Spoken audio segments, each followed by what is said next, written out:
il ne faut pas faire de la musique gratuitement. C'est-à-dire qu'il faut toujours avoir quelque chose à dire. Il faut toujours avoir quelque chose à donner à la personne qui nous écoute. On a reçu 25 vidéos, ceci dit. Il y a des élèves qui ont participé au projet pas en envoyant une vidéo, puisque la construction du projet s'est faite en plusieurs étapes. On a monté vraiment un projet pédagogique qui voulait allier à la fois la pratique musicale et à la fois une autre pratique, puisque ce sont les enfants qui ont écrit les paroles. Moi, derrière, j'ai fait que faire une espèce de mix d'assemblage, pour le coup, pour faire en sorte que ça puisse rentrer correctement sur la chanson, mais ce sont les mots des enfants, ce sont les idées des enfants.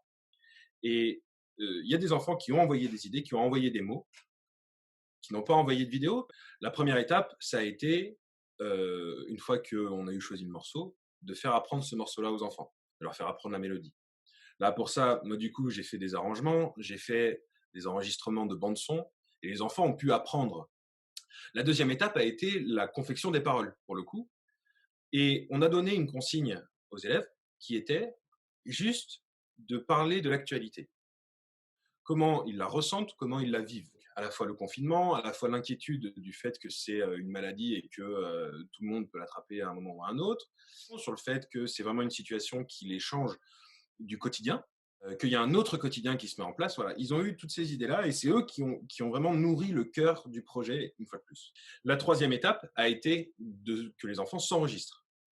Et une fois qu'on a reçu les vidéos, on a pu faire un montage vidéo pour faire en sorte de les avoir tous à l'écran. Il y a une volonté de donner un peu de baume au cœur, entre guillemets.